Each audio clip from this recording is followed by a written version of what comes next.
Hello run, कैसे हैं आप सभी लोग। स्वागत है एक और नए वीडियो में। आज के वीडियो में हम बात करने वाले हैं विनोद कुमार शुक्ल के जीवन परिचय के बारे में। विनोद कुमार शुक्ल से रिलेटेड आपके बोर्ड एग्जामिनेशन में जो भी प्रश्न पूछे जाएंगे, चाहे वो ऑब्जेक्टिव हो, सब्जेक्टिव हो या लॉन्ग आंसर के क्यों ना हो। हालांकि लॉन्ग आंसर के जीवन परिचय का कोई क्वेश्चन नहीं पूछा जाता है। अगर मान लीजिए पूछ भी लिया जाए तो आप इस वीडियो देखने के बाद 100% उन सभी प्रश्नों को कर ले जाएंगे। ठीक है, तो बिना देरी किए आज के वीडियो को स्टार्ट करते हैं। उससे पहले हम कुछ महत्वपूर्ण बातें बता देते हैं। अगर आपको यह वीडियो स्लो लग रहा है तो अपने अकॉर्डिंग को इसके स्पीड अपने अकॉर्डिंग से इसके स्पीड को सेट कर ले। मतलब हो सकता है कि कोई रिवीजन के लिए देख रहा हो तो उसको कम से कम अपने अकॉर्डिंग सेट कर लेके बनाया जा रहा है कि यह वीडियो गांव का वह बच्चा देख रहा है जो पहली बार विनोद कुमार शुक्ल के जीवन परिचय को पढ़ रहा है। और हो सकता है कि इसको आप रिवीजन के पर्पज़ से भी यूज़ कर रहे हो, तो आप इसको रिवीजन के पर्पज़ से भी यूज़ कर सकते हो। लेकिन आप देख लें कि आपको कैसा स्पीड चाहिए। अगर हो सकता है किसी को 1.25 नॉर्मल लगे, किसी को 2x भी नॉर्मल लग सकता है। तो चलिए बिना देरी के हम आज का वीडियो स्टार्ट करते हैं। विनोद कुमार शुक्ल का जन्म 1 जनवरी 1937 ईस्वी में राजनंदनगांव छत्तीसगढ़ में हुआ था। विनोद कुमार शुक्ल का जन्म छत्तीसगढ़ में हुआ था और राजनंदगांव में हुआ था। उन्होंने वृत्ति के रूप में अध्यापन अपनाया। उन्होंने वृत्ति के रूप में यानी कि काम धंधा के रूप में अध्यापन को अपनाया, यानी कि शिक्षक बन गए। वे इंदिरा गांधी कृषि विश्वविद्यालय एसोसिएट प्रोफेसर थे। इंदिरा गांधी कृषि विश्वविद्यालय में एसोसिएट प्रोफेसर थे। क्या थे? Associate professor. कहाँ पर? तो इंदिरा गांधी विश्वविद्यालय में। ठीक है। वे 2 वर्षों तक निराला सृजन पीठ में अतिथि साहित्यकार भी रहे। निराला सृजन पीठ में कितने वर्षों तक रहे? अतिथि साहित्यकार, तो 2 वर्षों तक। ठीक है, तो निराला सृजन पीठ में 2 वर्षों तक क्या रहे? तो अतिथि साहित्यकार रहे। उनका पहला कविता संग्रह लगभग जय हिंद। उनका पहला कविता संग्रह का नाम लगभग जय हिंद पहचान सीरीज के अंतर्गत 1971 में प्रकाशित हुआ। उनके अन्य कविता संग्रह हैं वह आदमी नया गरम कोट पहनकर चला गया विचार की तरह। यह बहुत ही इम्पोर्टेंट है। वह आदमी गरम कोट पहनकर चला गया विचार की तरह। सब कुछ होना बचा रहेगा और अतिरिक्त नहीं। सब कुछ होना बचा रहेगा और अतिरिक्त नहीं। उनके 3 उपन्यास, नौकर की कमीज, यह भी इम्पोर्टेंट है। खिलेगा तो देखेंगे, खिलेगा तो देखेंगे, और दीवार में एक खिड़की रहती थी, ये भी बहुत फेमस है। ठीक है, तथा 2 कहानी संग्रह, पेड़ का कमरा और महाविद्यालय। 2 कहानी संग्रह था। किनका? विनोद कुमार शुक्ल द्वारा लिखा गया 2 कहानी संग्रह था। पेड़ का कमरा, पेड़ पर कमरा और महाविद्यालय। ठीक है, और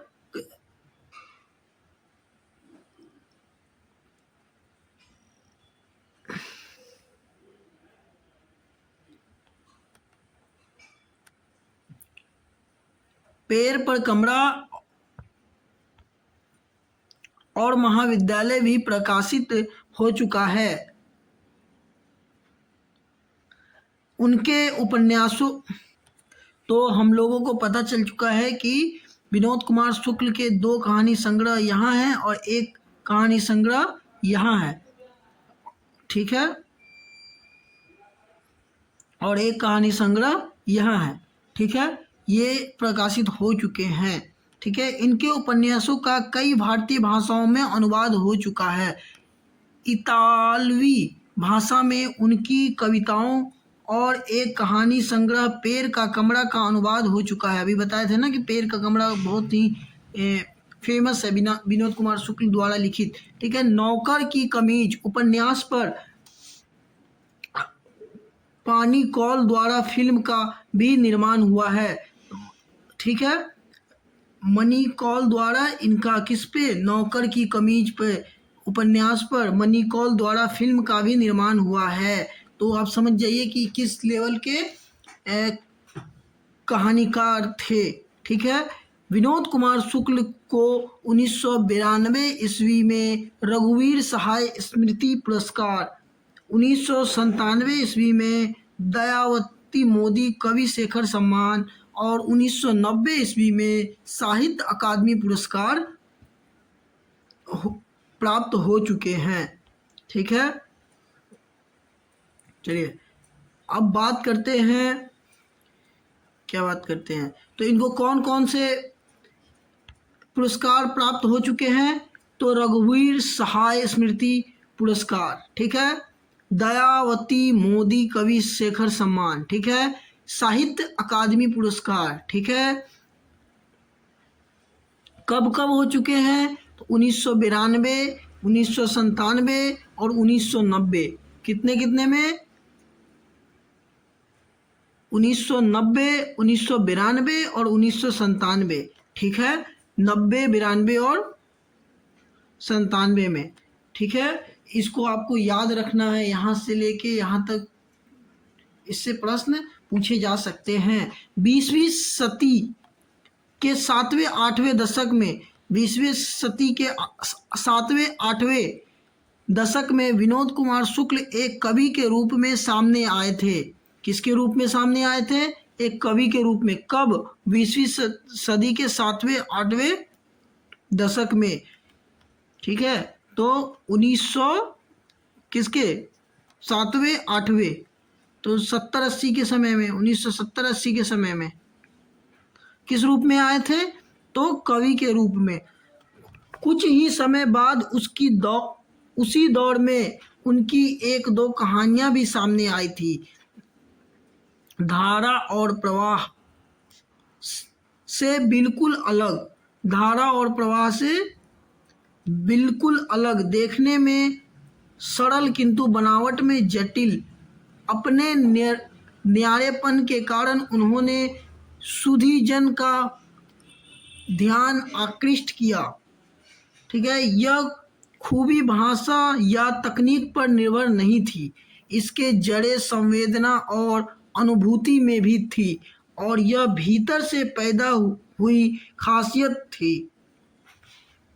तब से लेकर आज तक यह वह अद्वितीय मौलिकता अधिक स्फुट, विपुल और बहुमुखी होकर उनकी कविता, उपन्यास और कहानी में उजागर होती आई।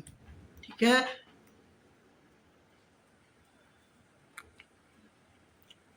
बात कर लेते हैं आगे।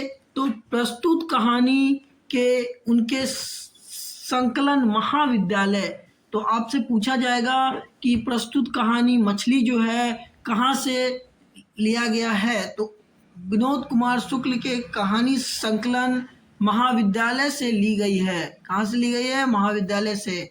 कहानी बचपन की स्मृति के भाषा शिल्प में रची गई है और इनमें एक किशोर की वय संधिकालीन स्मृतियां, दृष्टिकोण और समस्याएं हैं। क्या है, संधिकालीन स्मृतियां, दृष्टिकोण और समस्याएं हैं। किसका, तो एक किशोर का। ठीक है, कहानी एक छोटे शहर के निम्न मध्य वर्गीय परिवार के भीतर के वातावरण, जीवन, यथार्थ और संबंधों को आलोकित करती हुई लिंग भेद की समस्याओं को भी स्पर्श करती है। किसकी, तो लिंग भेद की, लड़का लड़की में कैसे डिफरेंस हो। ठीक है, इन सभी समस्याओं को क्या करती है, लिंग भेद कहते हैं। लड़का लड़की वाले डिफरेंस को, कि लड़की को ज़्यादा छूट मिलता है, लड़का को कम छूट मिलता है, या लड़का को ज़्यादा छूट मिलता है। अभी समाज में देखते होंगे, राजा बेटा दुल्हड़वा बेटा ऐसे करते हैं ना, तो उन सभी में लिंग भेद कहते हैं इसको।